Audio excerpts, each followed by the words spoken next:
beautiful Sunday afternoon. Anybody that has not been to Rainbow Gardens before? Okay, well, anyway, that's close enough. Great. Okay, cool. Show of hands, how many people garden in containers or container growers? Okay, and people that grow in the ground / raised beds? So 50-50. Okay. I get a lot of that where people will say I have a raised bed and there's just a pot off the ground. No, it's not a raised bed, it's a container. So okay, that's first things first. So they are totally different worlds. Okay, so I'll try to, this has only got an hour, 6-minute thing, 6-hour thing, we'll try to get it down to an hour. So they are totally different worlds in different ways. But tomatoes 101. With most people, when they start with vegetable gardening, they start with tomatoes. Little love apples. It's where most people will jump off. When you're choosing tomatoes, you want to choose your variety based on what you want to grow. You have determinates and indeterminates, and then you have large fruits like beefsteaks, and you have cherries, and then the world in between. Does everybody know the difference between determinate and indeterminate? Good, we can move on. No. So determinates are engineered to kind of stay at a certain point and throw a lot of fruit at one time. They're engineered for commercial production. This is for growing acres and acres and acres of a particular type of tomato, so they can go through, they plant them on this day, they know that 56 days later they can come through with the machines, they can rip all those plants out. So it's one machine, it pulls one plant out, shakes the fruit off of them, and plants another plant. So 56 days later, they come there and they do it again. And so they throw a whole lot of fruit at one time. You, the home gardener, if you choose to grow a determinate type, you can get a second, possibly even a third flush of them. It'll be less and less and less each time, but that's principally what they're for, Principe borghesi's and some of those types of things. There are semi-determinate varieties of tomatoes. One of the more consistent varieties for this area is Celebrity. Celebrity's been around since dirt was invented. It's a semi-determinate. Okay, so it gets about 5-6 feet. So it throws these flushes of blooms. And then you have indeterminates. These are varieties that will grow for an indeterminate period of time and bloom as long as the weather's productive for them. And in both worlds, you have cherries and beefsteaks. There's a whole world of plants that came out a few years ago called the Dwarf Tomato Project, where you had, with the invention of the internet, you had people in Alaska and people in New Zealand that were able to talk to each other. And they came up and they wanted to grow short, statured plants that can be grown in 5-gallon buckets. So they wanted short plants, but of indeterminate nature. So they wanted them to bloom for a longer period of time, but on a short plant. And they came up with the Dwarf Tomato Project. And I really love a lot of what they did. And one of the things I really applaud about them is the first things they produced, the first fruit they produced were, of course, what color? That's right, greens. They did 4 or 5 different types of green tomatoes. Then, of course, they did black tomatoes, and then they did orange tomatoes, and then they did yellow tomatoes, and then finally they gave up and they did red tomatoes. Who cares? Boring, boring, boring.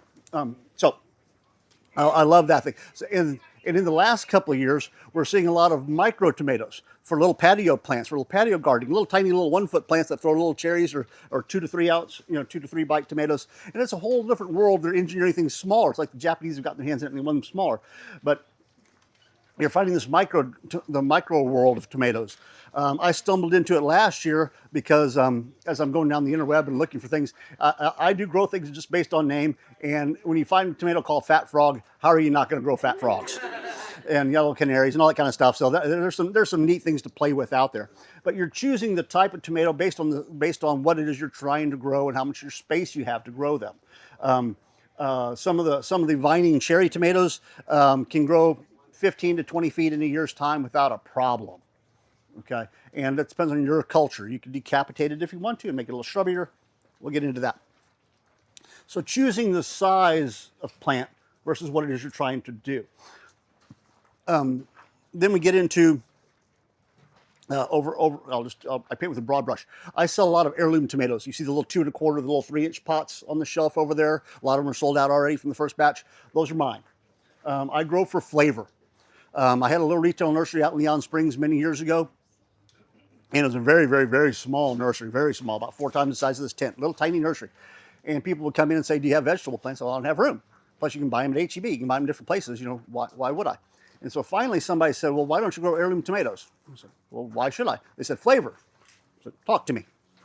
And so that introduced me to the world of flavorful tomatoes, because what I'm used to is going to the grocery store and you buy this little red orb that you can play hockey with. And usually I would take one, I'd have somebody stand up at the back, we'd play catch 3 or 4 times, and I'd step out of the way and let it bounce off the wall, and I'd pick it up. Look, it's still perfect. And so that's what a lot of commercial tomatoes are built for, is for shipping. Okay, they pick them green and hard like a softball. They sit them in a shelf. They sit them in cases in the refrigerator, and then when they want them to turn red, they pump ethylene gas into them. And then they ripen them, and they sell them to the hooples at the grocery store. Perfect tomatoes. Okay, a ripe tomato you can't do that with. If I throw it to you and you go, that's a ripe tomato. And what I always tell people, you can always tell when a tomato is perfectly ripe because it'll be the day after the squirrel eats it. Okay, so when you're choosing different types, again, we have hybrid tomatoes that have been engineered by crossing different things and putting different genetics into them, making them more disease resistant to a certain point. And again, for decades, they were engineered for uniformity of size for packing purposes, hard shipping, They're engineered for commercial purposes. About, let's say, 10 years ago, maybe, somebody out there said, you know what if we made hybrid tomatoes that taste good? Oh, blasphemy. No. So we came up with the Chef's Choice series. And you get in some good seed catalogs, you find the Chef's Choice tomatoes. And of course, the first Chef's Choice tomato was what? Orange. Chef's Choice orange. And then they made a yellow, and they made a black, and then they made a green, and then they made a red. Because chefs go for flavor. Okay, there's complexity, the whole world of flavor out there, and so when you're choosing different varieties, open your mind a little bit and try a black fruited tomato. Your yellow fruited tomatoes typically have yellows and oranges have a higher sugar content that masks the acidity of a red. Some people like that acidic bite of a red tomato. That's good, and that's all right. I went to a thing out in Carmel, California many years ago called Tomato Fest, where they have 3 or 4 farms that show up that bring 50, 60 varieties of tomatoes apiece. And you arm yourself with the toothpick and you walk around and you try these tomatoes, from all these different places in different varieties. And they give you a little a brochure that has a list of all the different varieties that are going to be presented. And you can try the same variety from different farms because you'll have little differences in flavor by culture. And I went into this event already just blinded by the red styrofoam from the grocery store. So I didn't waste any time tasting red or pink tomatoes. Blacks, greens, oranges, the bicolored fruit back then, that we didn't have all these different bicolors, but the bicolored fruit were just exceptional. And so I spent about 2 hours tasting tomatoes. Well, then over there I have another big tent with a bunch of little wine. So I went over there and I'm sampling wine. And about an hour later, another farm showed up late. So I stumbled back over to see what they had to offer. And they were setting things up, and the young man's talking to the lady across the table. He said, I'm saving my favorite for last. Okay. So he gets over and he points to this little tiny pink thing. It's about this big around. So that's my favorite. All right. So once they got out of the way, damn, that is pretty good. Now I got to go around the table and taste the red ones now. So again, anything vine ripened, if you ripen it yourself, it's going to taste 100 times better than what you get at the grocery store, because the things at the grocery store cannot be vine ripened. Even HEB, with all the money they've spent with that operation out in West Texas, you got to applaud them for it. They're getting it a little closer to us, but it still has to be picked half green, so it can still ship. Okay, and it'll still finish ripening as it's being transported. Okay, but choose some of the different flavors and different varieties and see what's out there in the world. Trust me, a red tomato is very appealing. The color red is appealing to a lot of us. But if you close your eyes and you munch on some of the black fruits, or again, 30 years ago when I first started playing with this stuff, the bicolored fruit, where you're blending reds and yellows, or you're mixing different, those have the most complex flavors. Those are the ones the chefs were really into. Well, we've had enough time that we're getting all these different colors shoved together now. Brad's Atomic Grape's been out for about 10 years now, and it's a little plum about yay big. And I've got people that's the only thing they grow. And it's got purples, it's got the anthocyanins that we get from blueberries. It's got purples and greens and oranges and yellows. It's got all these different complex flavors into it. Now, it's true, I was listening to Bob this morning, and it is true that with some of the heirloom varieties, brandy wines, one of my favorites called Kellogg's Breakfast, some years you may only get 1 or 2 fruit off of a plant. I've got enough room to grow many, many plants. So I can do that. Okay. But the flavor of those plants will make you do it again the next year. Okay. Now, some years you can get a bunch of fruit off of them, but that's all nature. That's on what she gives us. We can control certain things. Then it's up to the big lady in the sky to bless our tomato plants. So planting a variety. The best-selling garden book of all time, Square Foot Gardening by Mel Bartholomew. He says if you can get 60 pounds of tomatoes off of a tomato plant, how many tomatoes do you have to grow? Well, 47, because of all the different varieties of tomatoes.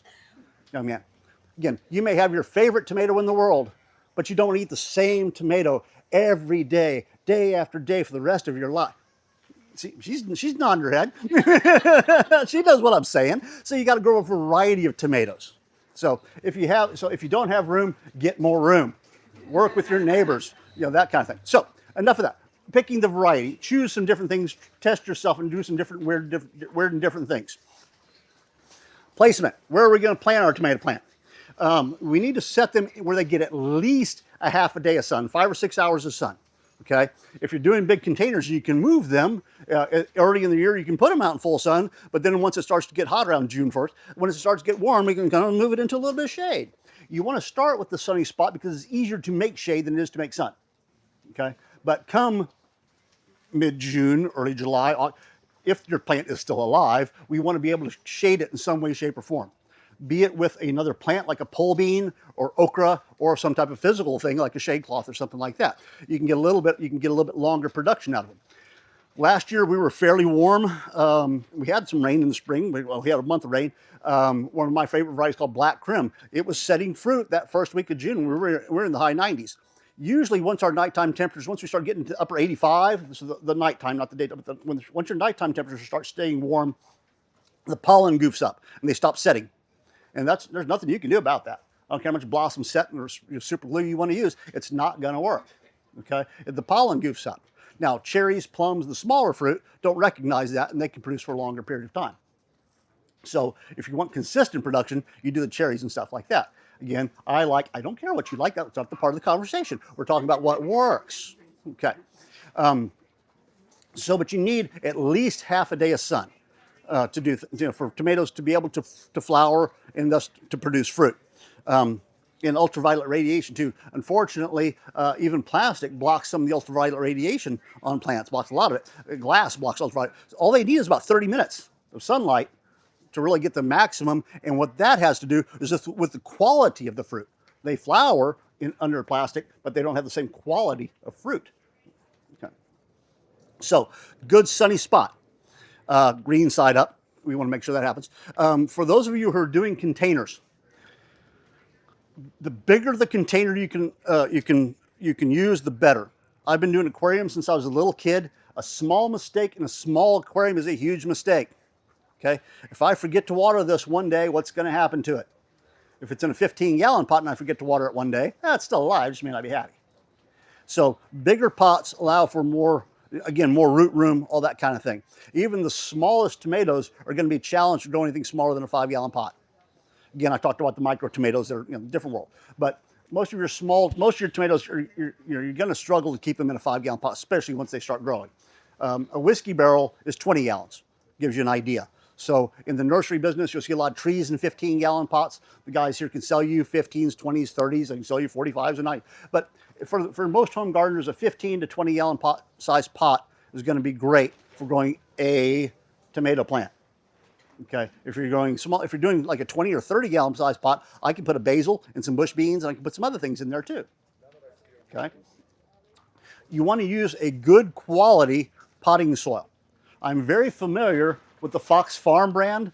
I spend thousands of dollars with this company. Okay, and one of my favorite phrases is, "If it was my house and your money, this is what I'd be buying." Okay.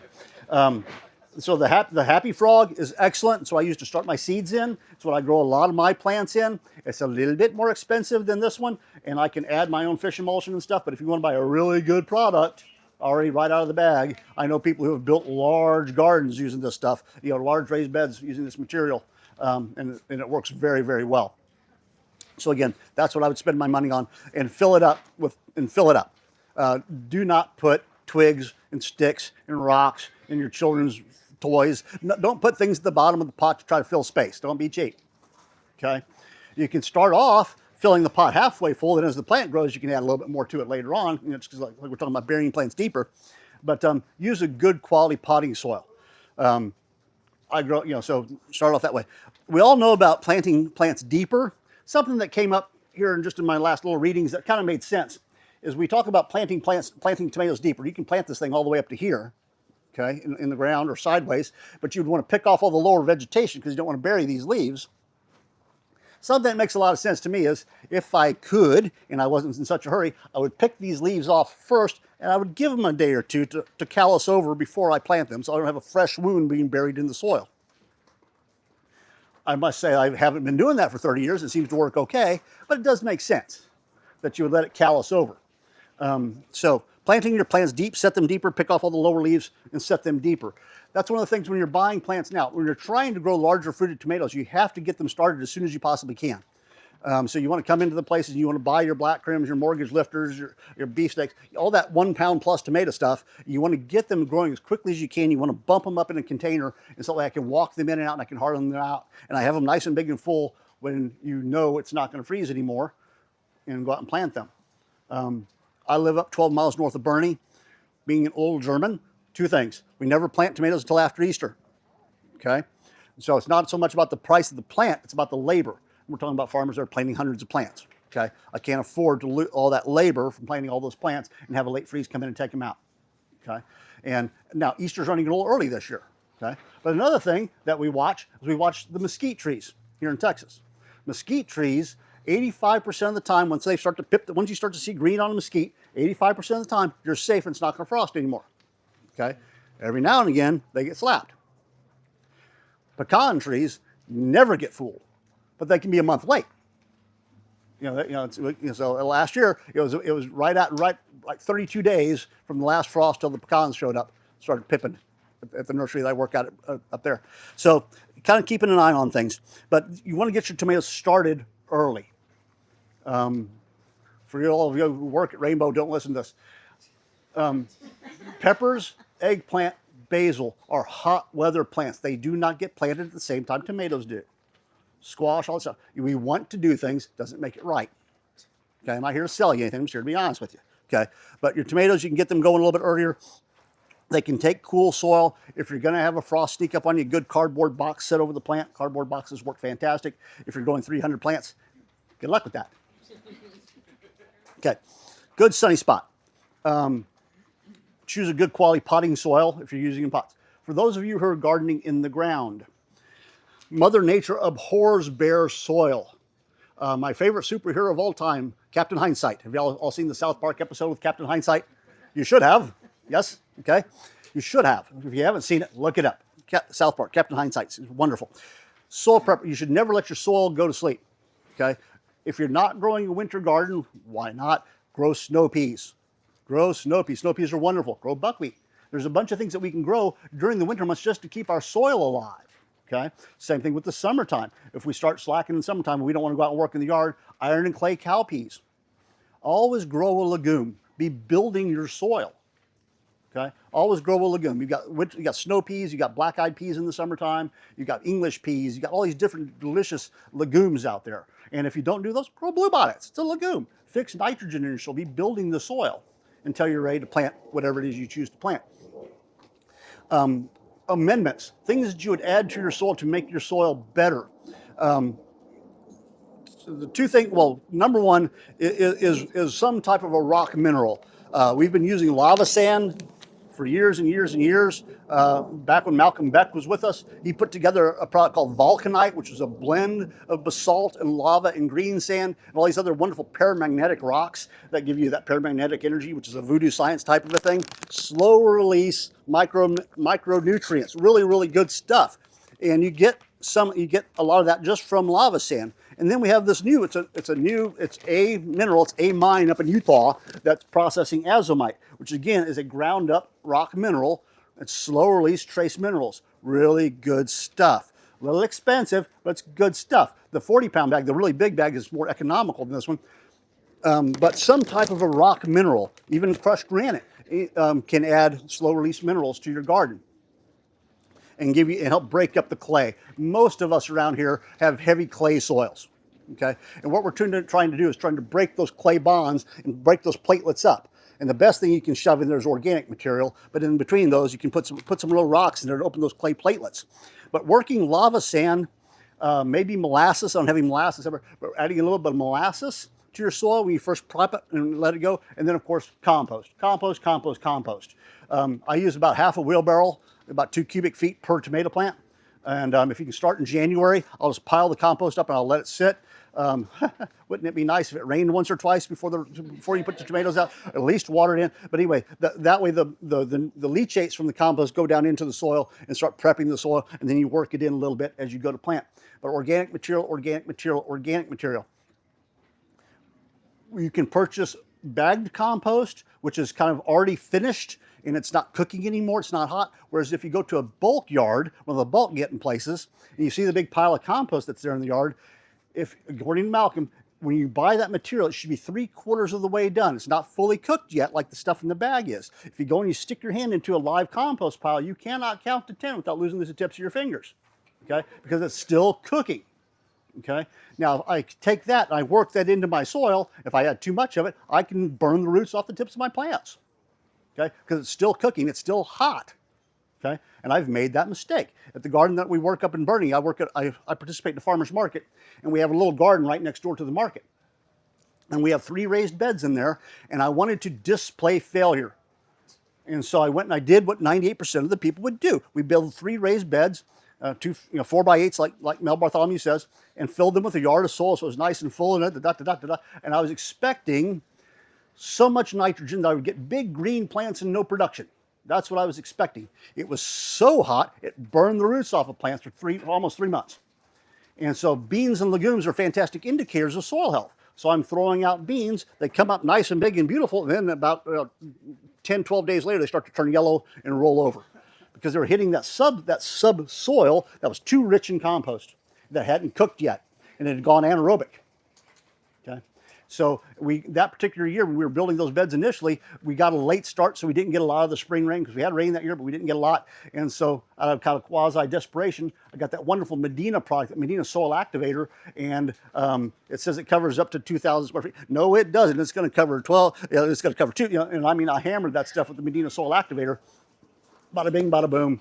A couple weeks later, we got our gardens ready. So you can add too much compost too deep. It can go anaerobic on you. So happens that a couple weeks later, I was hired to build a garden for some people right around the corner. And we built some fairly large stone beds, the same height, about 18 inches tall. This time, we filled them up 2/3 of the way with just topsoil and sand and compacted it and had that nice and tight and hard down at the bottom, and then filled garden soil on top of that. So as that garden soil decomposed in the leachates from the compost went down, it softened that sublayer. And I planted trees and I planted all kinds of things in those raised beds, and they came out beautifully. But anyway, so when you're starting a garden in the ground, if you're starting one, you go to your local place and you get cubic yards of their garden mix. Don't put it in too thick. You can always add to it and do layers. Okay. I'm not familiar with the bag goods. They sell a lot of wonderful bag things here. You'd have to ask them which ones they prefer for if you're trying to fill them with bagged goods. It's always going to be more expensive, but you're ready to plant it immediately. But I would add some type of rock mineral to it. Some of the good soils have rock mineral. You don't have enough. Add some more rock minerals to them. And then 2 things you want to add when you plant, and you can do it in preparation, one of them anyway, is earthworm castings. Add earthworm castings. I'm a huge believer in earthworm castings. We'll talk about that a little bit more in a minute. But earthworm castings, when you get bags of earthworm poo, you will get earthworm eggs. I've had 2-year-old bags that I've opened up and had little baby earthworms swimming around in it. So it's really cool stuff. You're planting earthworms, plus you're getting all the wonderful nutrients that come out of it. And then the other thing you want is some type of calcium. Okay, when you go to plant your plant in the ground, you dig your hole, you throw a big handful. I've been using rock phosphate so I can walk. I've been using rock phosphate. Bone meal also works. These are calcium supplements. Okay, you hear us talk about calcium for blossom end rot. It affects the bone. It's the bone structure of the plants, and it helps repel a lot of pests and diseases. Again, there was a period of time I was using my water lilies, roses, everything I planted got a good, healthy healthy handful of rock phosphate. It blows up the root structure, and it just makes plants tough. So really do look at doing that. And you can use that or bone meal, whichever is easier for you. This is a good Fox Farm, makes a lot of really good stuff, Fox Farm bone meal. So those are planting amendments. You don't want to mix them into the soil, especially in clay. If you have all of our topsoil here, if you mix rock phosphate into your clay, it just bonds up and you lose it. So that's why it has to be in a clump. You have to plant the plant right in it. I love for people to do side-by-side testing. I wish I could share this picture that's in my brain with you. I planted a bunch of squash several years ago, and for me, I grow the little patty pan squash. Okay, and I get the four different colors of patty pan squash. And I throw all the seeds in one bag, and I shake them up, and I go out and I plant my little hills of patty pan squash. So it's like picking Easter eggs when I'm out picking squash. You got to entertain myself somehow. Well, after about 15 hills of squash, I started getting a little pungy, and I had 6 left. I said, you know what? Let's go ahead and sacrifice and do a with and without. So I did one with rock phosphate, one without, one without, one without. So sure enough, a month later, I had with rock phosphate, without rock phosphate, with, without. Deep, dark avocado green, sour apple green. Deep, dark avocado green, sour apple green. So again, when you're playing with stuff like this, when the kid's saying, try something, get your little 6-pack of marigolds and plant 3 or 4 with and a couple without. Do your own side-by-side testing with this stuff and watch it for a couple of months, not right away. What you'll notice with rock phosphate, the ones with rock phosphate don't jump out of the ground. They sit and build root. They become mean little bulldogs, and then they last 3 times as long as the other ones that have gotten spent. So again, really cool stuff for adding to your plants when you plant. Something else that's on there too is mycorrhizal fungi. A lot of your products, now again, this is so long ago that I wrote this list up, many of your really good quality soils will incorporate mycorrhizal fungi in them. Some of your really good dry fertilizers will incorporate mycorrhizal fungi in them. So you can get it in a lot of your plants. But if for whatever reason your garden doesn't have something, you can add it. And they sell a really good one here. But it's a microscopic inoculum. And if everybody's seen what a fungal spore looks like in the soil, it looks like a cobweb. Okay, it's a mycelia. The mycelia just shoots through the soil 1,000 times faster than the root does. Okay, so I get my hand slapped by the guy on the radio because you can't call it a root stimulator because it doesn't directly affect the root. Sorry, Bob, but it affixes itself to the root hair, the part of the root that you don't see. Okay, and it affixes itself there. So as the root grows, it's exfoliating and giving off food for the fungus. Plus, the fungus itself is out moving through the soil lightning speed. It expands the root zone of a plant 1,000-fold like that. It's really incredible stuff. Okay, I'm a firm believer. Every tree or shrub or anything wooded I plant, I add a mycorrhizal inoculum to, and it's not too bad for your tomatoes either. Okay, so play with that. Not cheap, but once you do it, it's pretty cool stuff. And it's a once-a-lifetime application as long as you're not putting anything blue on it. Keep it natural. Okay, blue stuff kills life in the soil, so don't use that stuff. Mycorrhizal fungi. So we got our plants in the ground. Now we need to feed them on a regular basis. At least, there's some people online that say, I do this every week. Good for you that you can afford that. But at least, so if you're using a liquid fertilizer, there are many wonderful liquid fertilizers. You've got Garrett's juice, you've got fish emulsions, which is one of my favorites. If you're using a liquid fertilizer, you need to do that every week or every 2 weeks. Okay, the liquids don't stay; they're moved faster, so you got to do that more frequently. If you use a dry product, Rainbow's got a cool one, Rainbow Bloom. Okay, there's all different types of natural fertilizers out there. The Espoma people, if you look on the shelf in there, they've got 4 or 5. You can take your Sharpie and you can write tomato on it, and it makes it a good tomato fertilizer. But what you're looking for is that higher middle number, that higher phosphorus. Okay, so the 3 numbers: nitrogen. The first number is always nitrogen. Okay, nitrogen makes plants green. Middle number is phosphorus, roots and blooms, the 2 business ends. The third one, magnesium. Nobody knows. Nobody knows what that is. But you got to have something to make the other 2 work. But anyway, those are the 3 major ingredients. Every fertilizer has to have those numbers on the label. That's the minimum guaranteed analysis if the government comes and checks it. But use that. I do it once a month. If you make the mistake of reading the labels, it'll tell you every 6 to 8 weeks. That's too much math. I can't do that. I can remember once a month, somewhere around the 15th, somewhere around the 1st, pick your date and walk around and throw a couple handfuls on your plants. You cannot over-apply it except financially. Okay, I grow enough plants at my house that I'll go through a 30-pound bag once a month at my house. Okay, and it's a little bit all the time. So you're constantly feeding.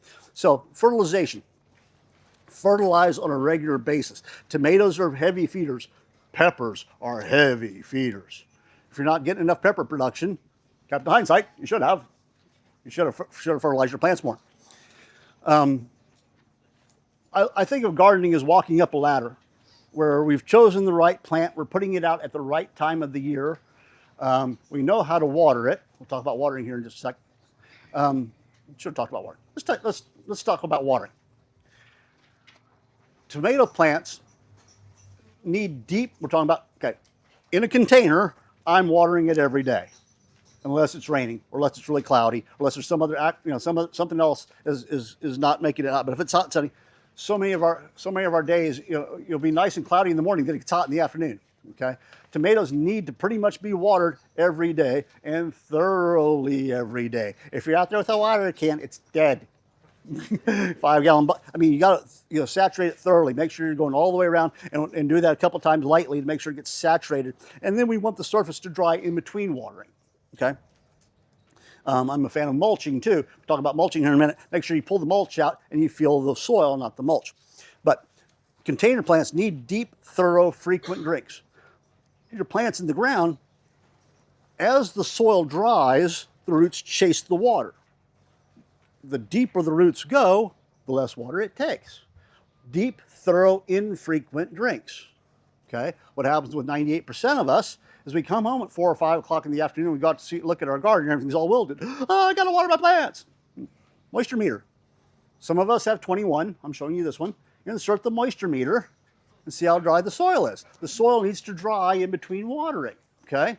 Everything's going to be stressed in the afternoon, especially as we get a little bit warmer. Okay? So deep, thorough, infrequent drinks. We're talking about flooding it, not a gallon of water, gallons of water. Okay, drip systems are fantastic. You can get good drip systems at any good, home improvement place. They'll sell you drip lines with pre-built-in emitters, and drip systems are for watering established plants, not for establishing plants. You got to water by hand to get it to the drip system. Okay. So deep, thorough drinks.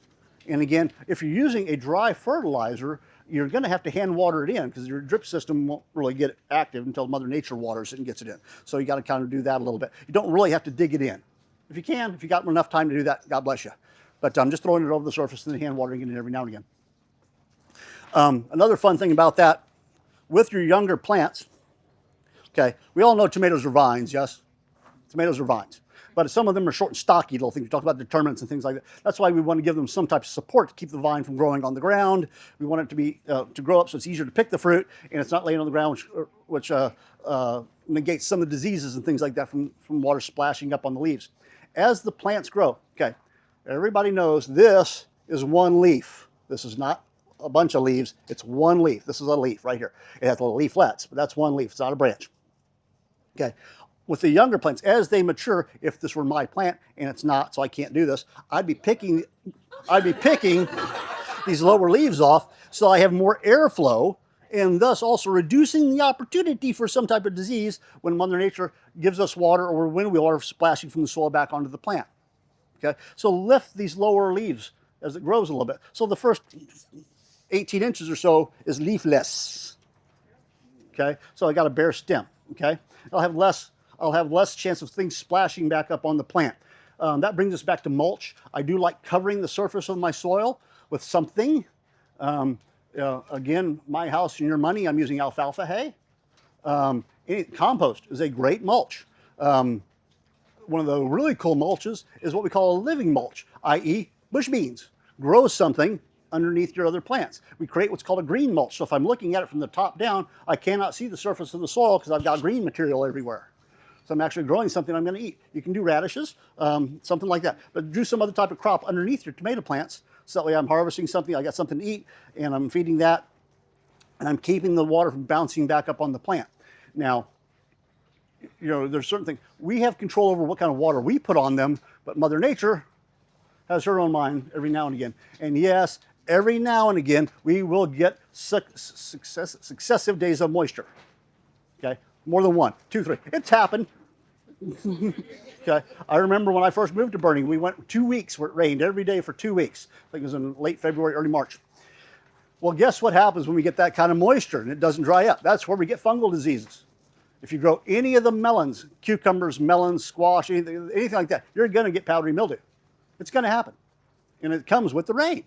So we can be proactive about spraying. One of the best fungicides that I use is cornmeal. Okay, you hear us talking about get you some whole ground cornmeal. I'm a guy, I don't measure anything. It's about 2 cups to a gallon of water. I put it in a jar on the kitchen counter. As I walk by through the evening, I give it a little shake every now and again. And then in the morning, I strain that out. You got to strain all the big corn stuff out of it. And then I take that corn juice and I spray the plants down. Okay, and that will arrest any fungus spore and keep it from spreading. I can then take that corn, I can throw it on the ground. You can also take dry cornmeal, sprinkle that under your plants. It works great for roses, with black spot on roses, any type of fungus. I have had plants that any sane person will look at and say, that's got to come out. I've sprayed them down with cornmeal, and 2 weeks later, I've got a new plant again. Okay? So cornmeal can work wonderfully for an antifungal. And some of the synthetic fungicides that are sold are some of those toxic things on the planet. So let's try to avoid those if we possibly can. Cornmeal works great. Cinnamon works. Garlic works. There's a lot of natural fungicides out there. Okay? That's just something we kind of have to deal with. There was a little old guy on the YouTubes that was using powdered milk, believe it or not, for the same practical purposes. That stuff's expensive, believe it or not. But anyway, you could probably use regular milk. But anyway, you're spraying, so you're doing things, you can be prophylactic about it. But so I was going back to that walking up the ladder again. So we've chosen the right plant. We're going to water properly, which is deeply and thoroughly when we water. Okay, in the ground they should not be watered every day once they're established. Even sometimes during the spring, you can go once a week. I remember at the garden we had enough rain. We didn't water for like 2 months one year because we had enough rain, and things did great. But you kind of have it, so again, automated systems can be great, but they can also bite you if you let it run too much. Okay. So you're walking up the ladder. We've got the plants. We know how to water them. We're going to fertilize them on a regular basis. Pruning. We talked about removing some of the lower leaves. There's a lot of stuff on the interwebs, and I was watching one the other day, and he's a greenhouse grower. He's a commercial greenhouse grower, and planting his plants a foot apart. Tomatoes need airflow. They get diseases. They get all kinds of fungus diseases and stuff like that if they can't breathe. They're a lot like roses. They want to be spaced apart. I recommend at least 3 feet apart. Okay? Now, in his situation, he's growing right on top of each other. So with that, I can't have them become bushy. So you hear about people talking about picking the suckers off. Again, if this were my plant, no. But you'll notice in the branch there, so you got the leaf coming out. Here's a little sucker shoot coming off. Okay. Right, I'll leave this one up here. There's a little sucker shoot coming off of it. There's another little bitty one starting up here, and there's another one down below it. There's a big one right there. That's why I grabbed this one off the shelf. Now, I think it's entirely up to you. If this was a large fruited variety and I was trying to win a contest, I would want all that energy going into my one fruit, and I would pick off these sucker leaves. So all the energy would be directed into that one fruit that I was trying to produce. This happens to be a cherry. You cannot stop a cherry tomato. You might as well have as many branches as you can. Plus the fact that once it gets to a certain size, I may want to pinch it back. And then as the season gets warmer, these will get arteriosclerosis, and they have a hard time pushing juice all the way up that 15 feet. But if I pinch it back, it only has to go this far now, that lower branch will become dominant. Okay? So it's all in how you prune. Okay? It's the same thing about selling fruit trees. When you buy a fruit tree, they tell you to buy a $40 tree and cut $20 off of it. Well, same thing with the tomato plant.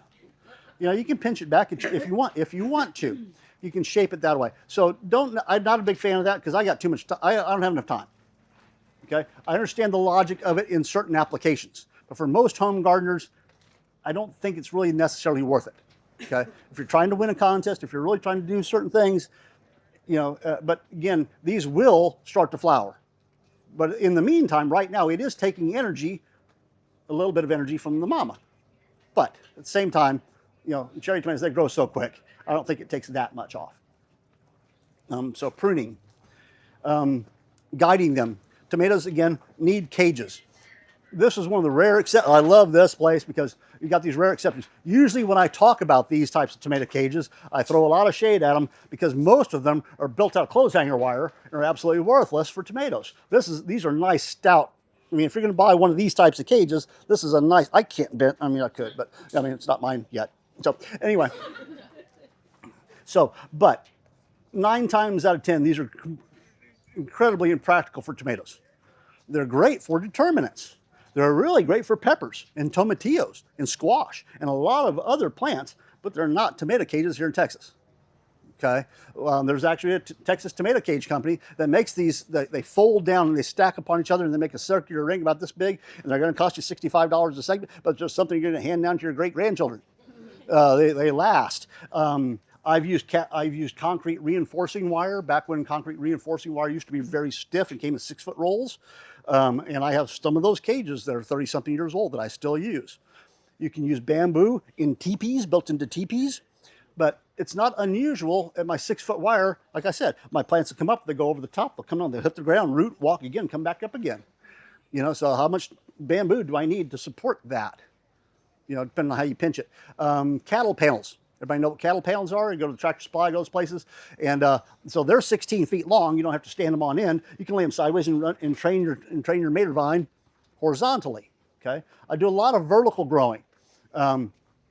So I love melons, so I grow a lot of things vertically in my garden spaces. But there's 101 ways you can grow your plants up and lift them up. So you have less diseases from keeping them down low, and it makes it easier to harvest the fruit.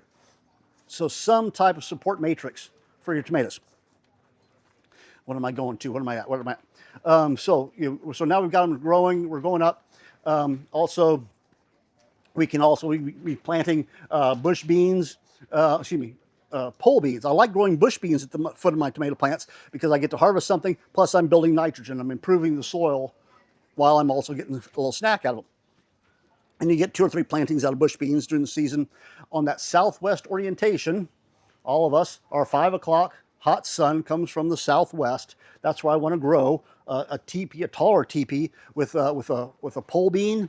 One of my favorites is called rattlesnake.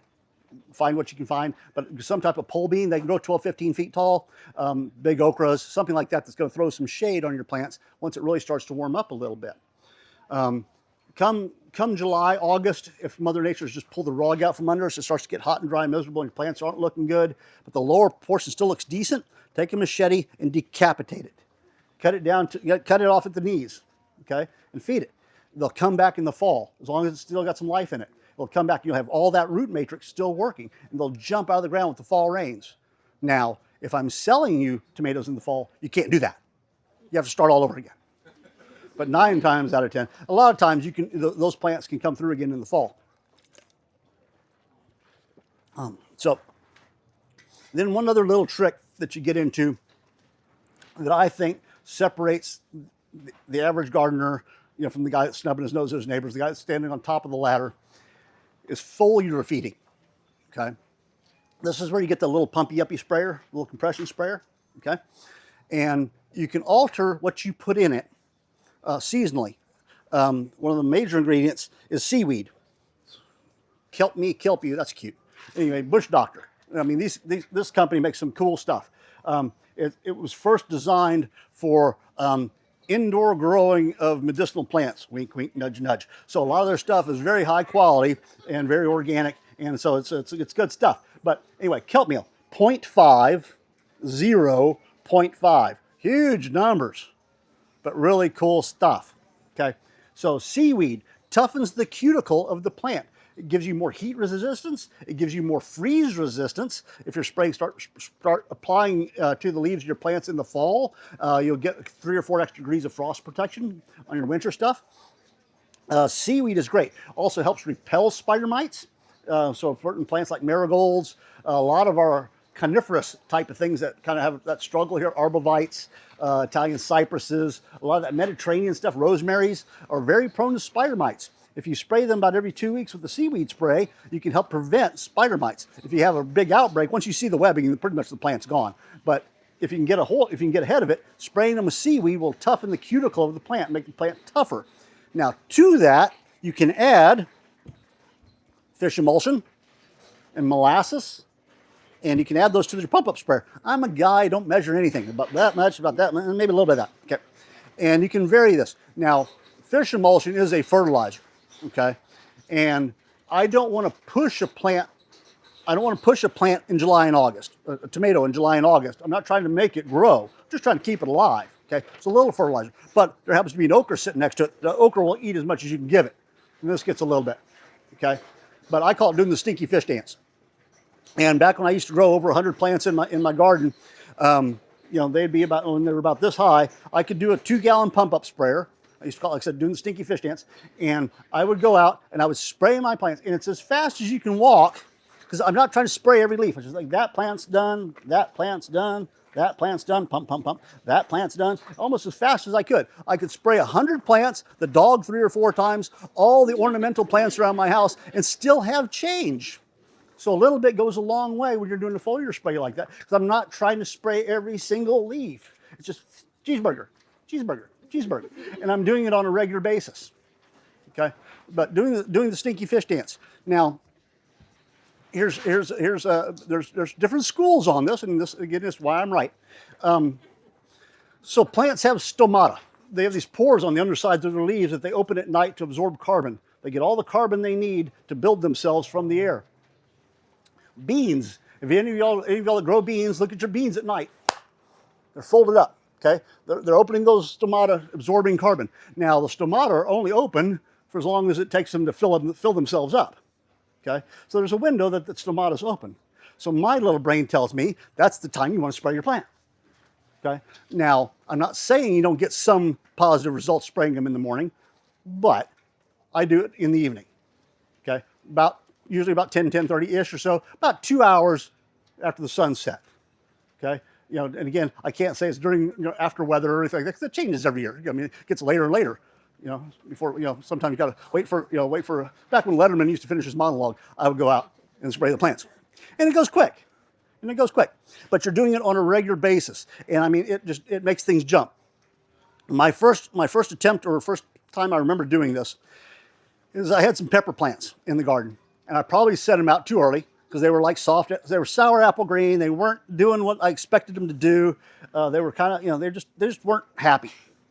So I remember one of my gurus told me, spray fish emulsion on them. So all right. So I did a little fish emulsion. I went and I sprayed them down that evening, and this was one of those times where I'm only able to really work in my garden on Sunday mornings. The only time I can really see my garden. The rest of the time I'm out there with the headlamp on. It's all working at night.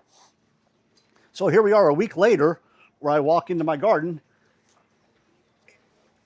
and my first response is somebody has come into my yard, pulled my plants up, and put somebody else's plants in. There's no way those can be the same plants. No way. I live out in the hills, and you got to get through my dogs to do that. But really, that's amazing. And I had to, I'm looking at them because I couldn't believe it. They had doubled in size. They had gone from sour apple green to deep dark avocado green. But there's this one particular leaf on one of that had a little lobe in it. And then sure enough, he's down there, there's that leaf with the little lobe in it. Well, there you go. Okay. So it's really cool stuff. And again, side by side, sacrifice something. Get you a little 6-pack of marigolds or whatever your annual flower of the day is, and spray some with, and one doesn't get it. And watch how it works. It's really, really cool stuff. So foliar spraying, you got to do it. It's really, really cool. Please. The way when you first introduced that, you made it sound like you do that at the end of the growing season when it gets I'm sorry? Or you do it the whole time? Sure. Oh, the foliar spray? Yeah. I do it throughout the whole thing. Once I set them out. And even sometimes, because when I'm doing the tomatoes, the wonderful people here that are buying my little baby plants, they've wanted them smaller for me, so they don't want them too tall, because they don't want, because I work part-time in a nursery, and you have no idea what it does to my soul to see tomato plants come off of a truck that have been treated with growth regulators. Why? That's a sin on 47 different levels. I don't want a tomato plant stunted. And I know what I'm looking at. It's like, come on, I want them to grow. So I may once, but I mean, from seed to sale, they're gone in a month. So I don't have time to spray them. But once they're in the garden, if you can do it about every 2 weeks, it's amazing the difference it makes. Okay. Another little fun thing you can do at this time, the early spring, this is the time of year that Mother Nature shakes the leaves off the oak trees. Okay, we get wind at this time of year. Every year, surprise. there's this stuff out there called insulate or row cover fabric or something like that. You know what I'm talking about? Virtually worthless in the wintertime, works great now wrapped around your cages to keep the wind down on young plants. It's fantastic. That's what greenhouses are for. 98% of greenhouses keep the wind off of plants.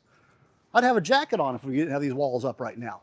I mean, but keep the wind off. Once the wind gets over a certain, I don't remember what it's, 10, 12 miles an hour, plants, they stop growing and they push root and try to anchor themselves. Then once it calms down enough, they start growing again. So reducing wind stress on young plants is fantastic. So that insulate fabric works fantastic. So it lets enough air through. It's still a white fabric, so it lets plenty of light through. The top's open, so it gets that little bit of UV as it comes over. But if you can protect your little babies for just that first 30 days, there's a little fun tool out there called a wall of water. If y'all have ever seen those, it's a little thing that slides down over your plant. It's all these little tubes that you fill up with water. And again, that'll give you a couple extra degrees of frost protection. And they come in either a green or a red color. If you get the red ones, that red light makes your plants get a little bit darker green. But it's an insulative factor, and they're about yay tall. So for young plants, it keeps that frost off of them and keeps the wind off of them. And then the fun part is you got to take it off at the right time, because once your plant gets too big, you have a hard time getting the thing off of there. But they're a very, very fun tool. We like playing with them at the farm because people are always like, "What's that?" It's called a wall of water. Fun to say, wall of water. And so anyway, they're fun. You can buy them online from 101 places. Let's chat a little bit about pest control, okay, on tomato plants. Your biggest pests that we typically get into are hornworms. Depending on how many flowers you grow in your garden. I like growing flowers in my garden, especially primrose. If you have acreage, if you got primrose on your property, you know what I'm talking about? It's either the pink or the yellow flowered primrose. If you have primrose, you get hawk moths. Everybody know what a hawk moth is? Big moth about this? No, it's a little moth. People mistake it for a hummingbird, but it moves around twilight, early morning, late, mid-evening, or early diurnal, dawn and dusk. And it's a big moth, and it pops all over the place. And they can hover and feed in place. They've got a big proboscis that comes out. Well, if you have hawk moths, you're going to get hornworms, i.e. one begets the other. They love primrose, okay? So there are certain plants that if you have hawk moths, you're probably going to have a hornworm on your tomatoes or your peppers or something like that, sometimes pentas. So the best thing you can put in your garden is what? Your feet. No, it's your shadow, excuse me, not your feet, your shadow. Worst thing you put in your garden is your feet. But you just be out in your garden as regularly as you can looking at your plants. A little cup of coffee, not watering, don't spray water on your, just be out enjoying your garden and looking at things. And you'll notice there used to be a leaf here. There's not a leaf here anymore, or just a stick, just the skeleton of the leaf. And then you can look down below it, you'll see the little calling cards, what came out of the worm. Then if you're diligent enough, you can kind of look around there and you can kind of find them, okay? But they double in size every day, okay? Now, we don't really encourage spraying plants with water because we're trying to keep moisture off the plant, but Mother Nature does it every day. But if you spray your plant, if there's a hornworm on it, it will twitch. They don't like water, so they twitch. And the human eye picks up on movement real easy. So you can see the little guy twitch, and you can pick him, and you can throw him in your neighbor's yard where he belongs. Or, if you're really fancy, if you got one of those black lights, for whatever reason you have a black light, but you can go out at night, and they phosphoresce. The little white stripes on them glow, and they glow in the dark, and they're kind of cool. But so hornworms. Then, if you want to, we usually don't have that much of an outbreak. Usually, they're fairly, just a few and far between. But there is a natural organic product called BT worm killer, Bacillus thuringiensis, which is a worm killer. Only spray where you have a problem. Do not spray the whole garden, because there are good worms out there too. Butterflies come from worms. We don't caterpillars, so we don't want to be spraying everything. But there is a natural control out there called Bacillus. Your other bugs, your leaf-footed beetles, leaf-footed bugs, okay? Leaf-footed bugs, cucumber beetles. We're all, believe it or not, I shouldn't say we're late, just Mother Nature's warming things up already. We're already starting to see them, okay? Especially the little green cucumber beetles, okay? I haven't seen any leaf-footed bugs yet, okay? But typically, the first ones you see are females that have overwintered, okay? If I can get those, I have far less eggs to deal with in the time to come. Now, one of my favorite tools, and I apologize for not having one here today, but it's called a pest pistol. And you can order them online through Amazon. And it's a little bellows that you put diatomaceous earth in. Everybody know how diatomaceous earth works? Okay, like little tiny razor blades that get into the hard shells. And it's a slow, agonizing death, and I love it. It's just, So a lot of people think that diatomaceous earth doesn't work because the bug doesn't roll over dead, kicking his leg. No, no, no. It's slow, agonizing death. Oh, it's great. So you got your pest pistol in one hand, and you got your cup of coffee in the other hand, and you walk around, and you see the little beetle coming up, stretch. Oh, sunshine, wonderful. And you go poof, and you puff him in the face with diatomaceous earth, and you giggle like a little schoolgirl, like I do. Just ha ha. And then he goes and runs and tells his friend, "It's horrible out there." It's just like if I were to get shot with rock salt sneaking out somebody's window, I wouldn't have a problem from the rock salt. If I didn't seek medical attention, I would get a secondary infection and I'd have a really bad time. So that's what's happening with the diatomaceous earth.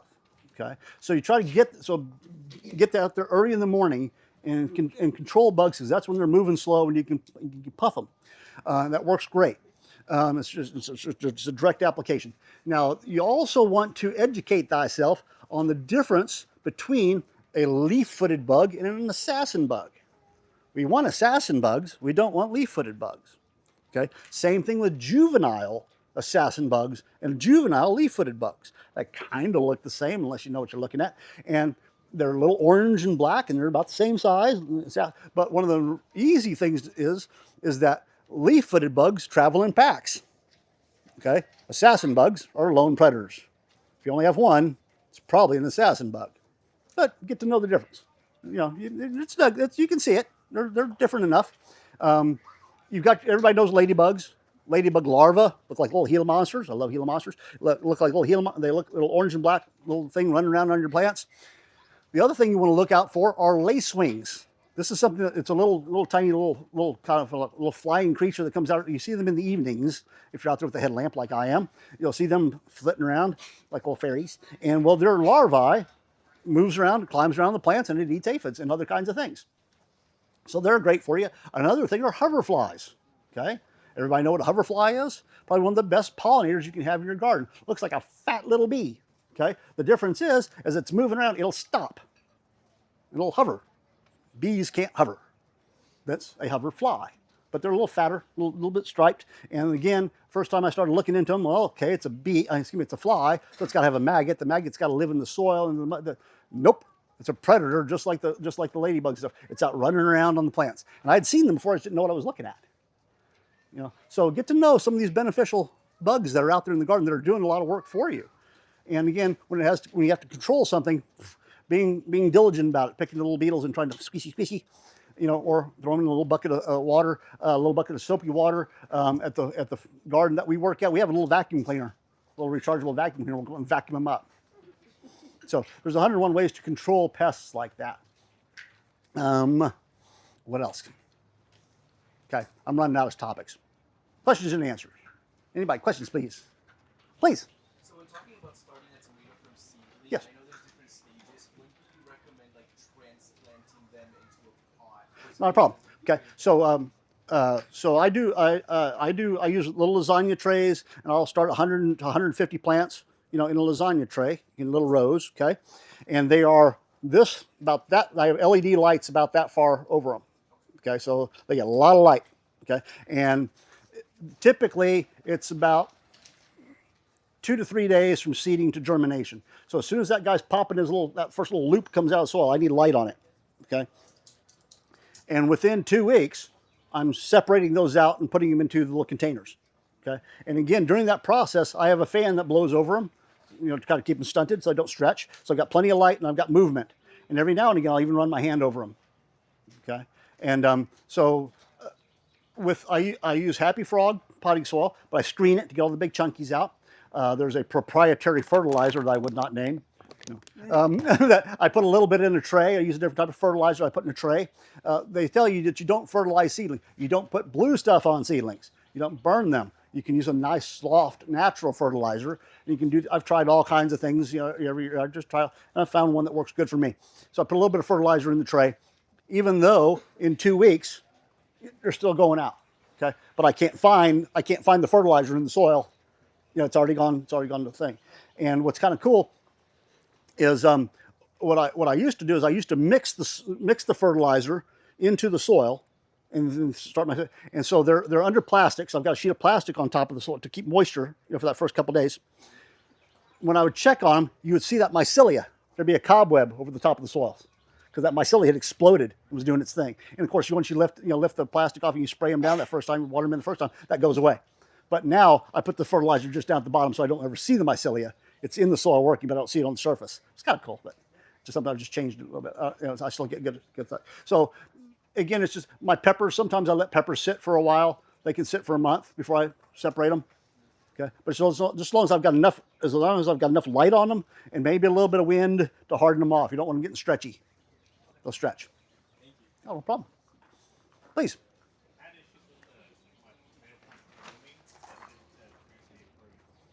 Okay. Well, it probably didn't. The pollen didn't set.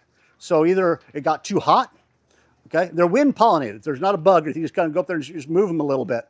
But if it gets too warm, the pollen doesn't set. The pollen can goof up. Was it a cherry or a large fruit? Do you recall? Cherry. Really? That's very unusual.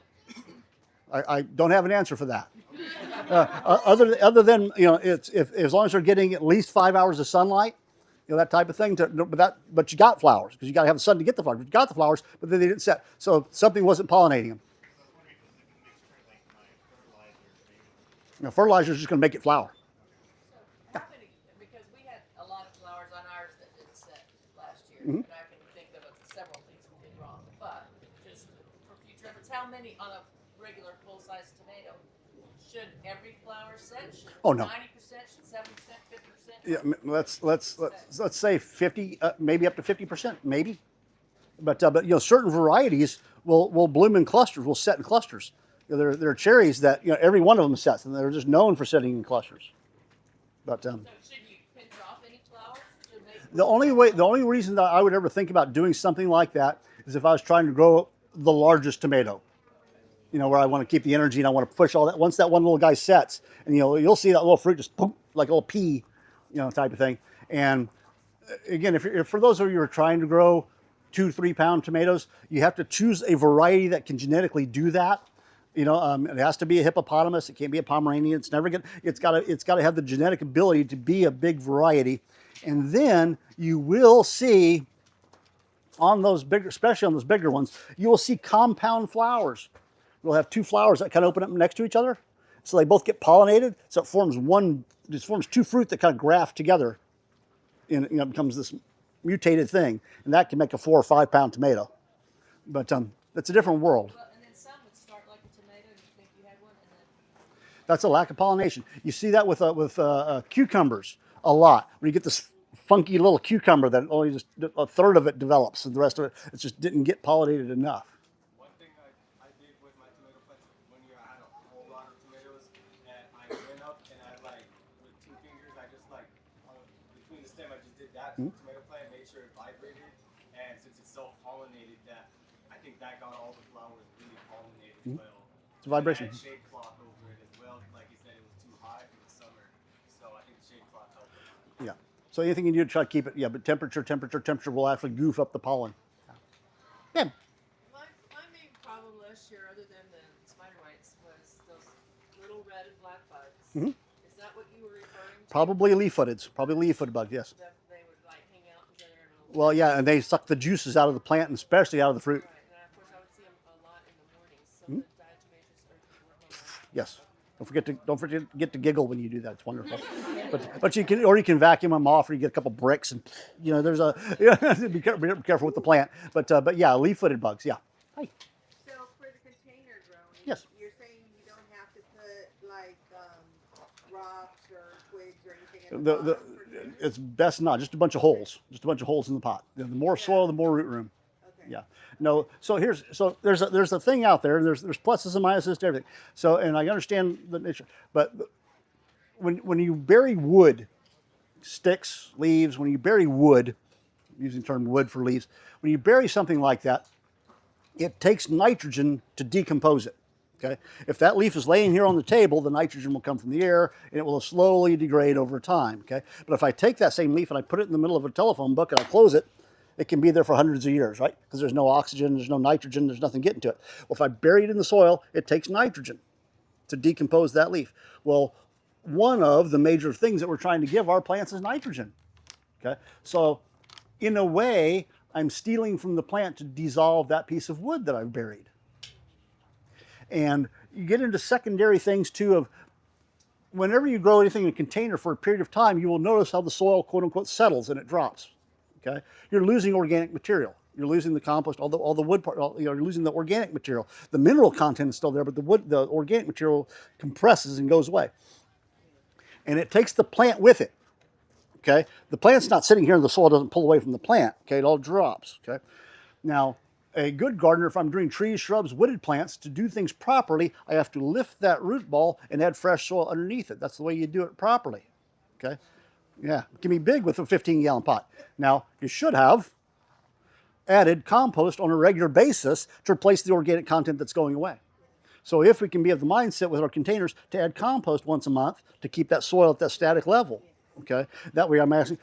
Compost is a type of fertilizer, okay, and I remember we used to have this place called Super Salads. We had all these different wonderful vegetables that you'd go through. So that's what compost is to me. It's super salads, but we all know what happens to vegetarians. Every now and then you got to have some steak. You got to have steak, incisors. So tomatoes have incisors too. So so you got to have steak every now and again, some fish emulsion or something like that. Did I answer your question?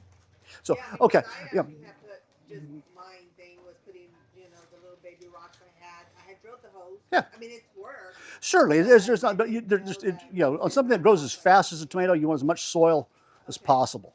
You know, it's not going to be in there that long. It's not going to be in there for years. It's only going to be in there for basically a couple months. Hi. I'm going to be positive. And when Okay. my tomatoes grow, do I pick them off the vine, the whole vine, or one by one? That's entirely up to you. And then when you do you cut anything off or cut back anything? Well, a lot of times when they're mature, they usually kind of slip off fairly easily. If they're giving you a whole lot of resistance, But with your larger tomatoes, okay, an ounce per bite, okay, 4, 5, 6 ounce fruit, 8 ounce fruit, something like that. You can still pick them when they're a little green on the shoulders, okay, before the squirrels find them, okay. And at that point, you may need to cut it loose, okay. At a farmer's market, there's that little stem cap, that little green. You want that stem cap on your tomato to let you know that it came off, in a ripened stage. You want that stem cap. If it's not, it could have come from a greenhouse picked somewhere far away where they cut it off and it fell off, that kind of thing. But yeah, so sometimes you cut them off, sometimes they come off fairly easy. Most of my cherries usually pop off fairly easy. Okay. Yeah. Do you have any suggestions on how to keep squirrels and other animals? I would go and have like one tomato, but it'd be right there and have like a bite taken out of it. Because it's not ready yet. Yep. So any suggestions on how to? Okay. Well, so some people. So I have a large large cage. It's a large wire thing that was originally built for sugar gliders, but anyway, it's a big metal cage, and I have a 4-inch piece of PVC pipe that's inserted into it. Okay, and I throw a handful of peanuts in there. Anyway, they slide down the pipe, and then they can't get back out again. Okay, so there's that. There's which you can then take them and you can take them down the block. You can take them down the block and release them. Good old these big old rat traps that they sell at the stores. I ran into a guy at the Tractor Supply one day, and I was buying peanuts, and he's got the dried corn, the thing. He says, so which do you think is a better bait for the squirrels, the corn or the peanuts? And he says, well, I actually don't use any type of bait for squirrels. I said, explain yourself. He says, well, I've got a pecan orchard. I've got 75 trees down on the Guadalupe here, and every third tree I've got just a little shelf about this high off the ground, and I take one of those big snap traps and I just set it up on that little shelf. I said, no bait. He said, no bait whatsoever. So the squirrels just run out there to perch, and as I'm driving around on my ATV, I'll see a little tail hanging down, and I reset the trap. Oh, it's a rat. It's a rat in a cute suit. And then occasionally, about this time of the year, I go to the dollar store and I get the little plastic buckets that they use for kids use for picking up their little Easter treats and such, and I'll hang a couple of those in my peach trees, and I throw a handful of peanuts in it. So in the morning when I'm having coffee in the kitchen, I can look out there and I'll see one of those buckets moving. I can take my pellet gun and I aerate the bucket. So it's a rat in a cute suit, and I feed it to the hawks. I have ravens. I have a pair of ravens in my neighborhood that I feed. They love me. Hi. Can you tell me some plants that have similar water requirements? So if I pretty much Like, do peppers need more than tomatoes? No, they're both solanums. They're both good. Again, if you're watering deeply and thoroughly every now and then, you should be good. There are a couple of herbs that are probably a little bit more mince and things like that I would certainly avoid because they don't play well with others. But as long as are they in pots or are they in the ground? It's going to be in a raised bed that's like 10 feet long. How deep? 10 feet long. Oh, okay, but it's open to the earth. Yeah. Okay, yeah, you should be fine with whatever you use. Just you're going to be watering on raised beds. You're going to water more frequently than you are in the ground because they are going to dry out faster. And then also in the middle of summer, typically your soil will pull away from the sides, so you're going to add some compost and stuff like that. Something that you get on a regular basis. But just deep, thorough drinks, probably about every 3 or 4 days. Not that I can think. Yeah, just as long as the same heat factor. Okra can be kind of funky because it's a big hibiscus and it never wants to dry out, so it's going to need a little bit more water. So, okay, well there you go. Okay, that works. Okay, sure, yeah, ma'am. Yes. Yeah. Making a tea out of cornmeal. Yeah. How do you do that without clogging up your Oh, you have to strain it. Yeah, you strain it through cheesecloth. Yeah, about four layers of cheesecloth. Yeah, I've tried using coffee filters, but it takes too long because it's just too dense. But about 3 or 4 layers of cheesecloth and strain it through that way. Works great. Works great. And you said when was the best time to start planting tomatoes now? When it's not going to freeze anymore. Oh, it's not going to be right? How do you stabilize the tomato plant? Like, what's the best way to cook it? Oh, just any type of cage. The best ones I've seen out there is called Texas tomato cages because they're stackable. The first one goes in, it's about 3 feet, and then it's made that you can add things to them, and they last you forever. They're expensive, but they last you forever, depending on the size of the tomato. If you're going to grow something that's going to be 6 or 8 feet, 3 pieces of bamboo made into a teepee, works well. It's going to be 3 times one piece of bamboo is going to fall over eventually. 2 is okay, but 3 is 15 times stronger than 1. So three pieces. Yeah, I use that stretch tie stuff, or if you work it around. But stretch tie is great because it gives you a little bit of wiggle room. Good old stretch tie. Everybody know what I'm talking about? Stretch tie. It's a green. So it comes in a roll about this big, and it's plastic, so it gives a little bit. So you tie it around loosely, and so you're not trying to hermetically seal it. You're trying to give it something because in 4 days the tomato's grown and wrapped in itself. But stretch tie is your friend. This is stretch tie. This stuff down here, that's stretch tie. There's also Velcro. They'll say there's little strips of Velcro that work as well too. You're just trying to hold it in place until the tomato grabs itself onto your support matrix. But there's 101 ways. If you Google tomato supports, there's 101 ways to do it. Once upon a time, I tried a fairly elaborate bamboo structure back when I was doing hundreds of plants, and I had, it looked like scaffolding on the side of a building in China, and I had a good wind come through. It was one of those things where it used to be disgusted, now I'm just amused. So another fun story that way. I mentioned mulching earlier, so I've done, so I'm several years into this, and I want to try something different. So I want to try alfalfa hay because I did the math, and it was going to cost me almost as much for the bales of alfalfa hay as it was going to cost me for yards of mulch for my garden. So I went and bought the bales of alfalfa hay, which are a little easier to manage, and I fluff them out and I put that all over the garden. And so my plants were about 6 inches tall at that time. And if you're familiar with alfalfa hay, well, alfalfa hay is green. Okay, so I stood back and I looked at my garden. I was like, well, this is horrible because I couldn't see my plants. It was just all green. And so I don't like that at all. Well, so I watered it all in. Sure enough, 48 hours later, the alfalfa has turned beautiful golden yellow. The plants have turned dark green and doubled in size. And now that's what we're talking about. Then the next day, I come in, and the deer have come in and rototilled my entire garden. And I walk down, it's like 80 feet this way, and I got to come around this way to get to the gate. It's on this side, because I used to live over here, but now I'm living over. So I got to come around my garden. And in that period of time from I used to be disgusted, now I'm just amused.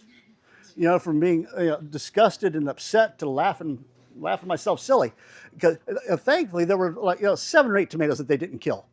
But it looked like 100 armadillos on crack had come through and rototilled my garden. It was hilarious. Now, things grew beautifully because I had all that alfalfa hay mixed into everything. But it was really, wow.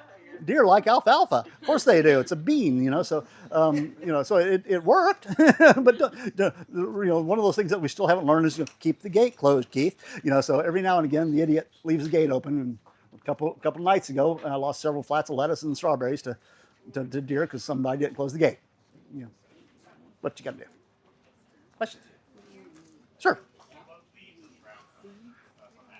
Leaves as ground cover? I have no problem with it because again, it's not on the surface. It's all the nitrogen's coming out of the air. I used to drag around a 16-foot box trailer, and I could go to one house out in Fair Oaks and pick up bags of leaves and fill that trailer up. And I distinctly remember I just used them as the pathways because we got 4-foot beds and 4-foot walkways in my garden, and so I just dumped all of the leaves in the walkways just to kind of mulch the walkways. And so I dumped them all out. And that evening we had one of these windstorms come through because it was live oaks, and I was like, I'm sitting in the house going, this is going to be miserable because these leaves are going to be all over the beds. This is going to be a nightmare. I'm going to be raking for hours. This is horrible. And I went outside and they'd moved like about that much. There's just nothing. They matted down. They tucked in. It was great. Now, and that's one of those wonderful things. It takes forever for an oak leaf to decompose. No, it doesn't. It takes about 8 months. Because when I do that, when I fill those beds up with oak leaves, you come back in September and find an oak leaf. They're gone. Because Mother Nature's eating them all back again. Because they have access to rain and the air has broken them down. And so that's how long that Mother Nature does that on purpose. That leaf lays there as mulch for as long as it's supposed to until the fall rains can come and it picks back up again. But with oak trees, they're mulching themselves through the summer. We talking monkeys think we know better and we go and rake it all up. Bats. We talk about killing squirrels? No. Okay. Thanks, guys. Thank you very much for sharing your Sunday with us. We appreciate you. Thank you.